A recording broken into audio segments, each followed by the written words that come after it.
महंगाई की मार के बीच अब देश के करोड़ों सरकारी कर्मचारियों और पेंशन भोगियों के लिए बड़ी राहत की खबर सामने आ रही है। अगर आप भी केंद्र सरकार के सरकारी कर्मचारी हैं और हर महीने आपकी सैलरी में डीए यानी कि महंगाई भत्ता जुड़ता है, तो आने वाले कुछ महीने आपके लिए खुशखबरी लेकर आ सकते हैं, क्योंकि इस बार महंगाई भत्ते में एक बार फिर से बढ़ोतरी होना लगभग तय माना जा रहा है। नमस्कार, मैं हूं अंजलि राठौर और आप देख रहे हैं न्यूज़ 18 का डिजिटल प्लेटफॉर्म। दरअसल लेबर ब्यूरो ने मई 2026 का AICPI IW यानी कि all India consumer price index for industrial workers का डेटा जारी कर दिया है। ये इंडेक्स बढ़कर 150.8 के रिकॉर्ड स्तर पर पहुंच चुका है। ये सबसे अहम आंकड़ा होता है जिसके आधार पर जो केंद्र सरकार है वो अपने कर्मचारियों का महंगाई भत्ता तय करती है। आसान भाषा में समझा जाए तो जितनी तेजी से महंगाई बढ़ती है उतना ही डीए बढ़ने का दबाव सरकार पर बढ़ता चला जाता है। फिलहाल केंद्र सरकार के कर्मचारियों को 60% का डीए मिल रहा है। जनवरी 2026 में इसमें 2% की बढ़ोतरी हुई थी, लेकिन अब मई तक के आंकड़ों को देखकर माना जा रहा है कि सितंबर या अक्टूबर 2026 में सरकार डीए में और 3% की बढ़ोतरी कर सकती है। जी हाँ, अगर ऐसा होता है तो लाखों कर्मचारियों की सैलरी सीधे बढ़ जाएगी। अब सवाल है कि ये 3% का अनुमान कैसे लगाया जा रहा है।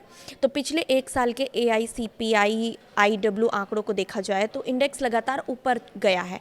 जून 2025 में ये 145 था और मई 2026 तक ये बढ़कर 150.8 पहुंच गया है। इन 12 महीनों का औसत करीब 148 के आसपास निकल रहा है और इसी आधार पर विशेषज्ञ मान रहे हैं कि डीए लगभग 63% के स्तर पर पहुंच सकता है, यानी मौजूदा 60% के करीब 3% ज़्यादा। अब इसका असर आपकी जेब पर कितना पड़ेगा, इसे भी आसान तरीके से समझ लेते हैं।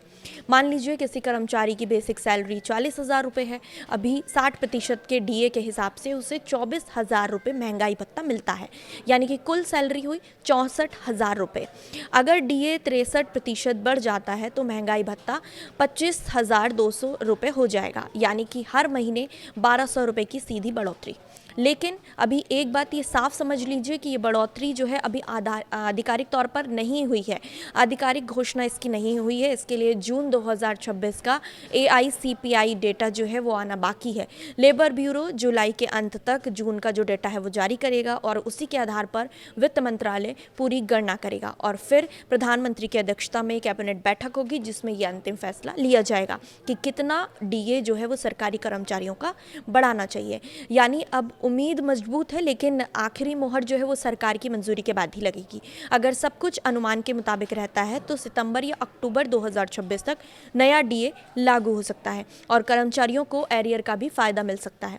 कुल मिलाकर महंगाई भले ही बढ़ रही है, लेकिन उसके साथ केंद्रीय कर्मचारियों के महंगाई भत्ते में बढ़ोतरी की उम्मीद भी लगातार मजबूत होती जा रही है। अब सबकी नज़र जून के AICPI आंकड़ों पर और उसके बाद होने वाली केंद्र सरकार की कैबिनेट बैठक पर है, जहां से करोड़ों कर्मचारियों और पेंशन भोगियों के लिए बड़ी राहत का ऐलान हो सकता है।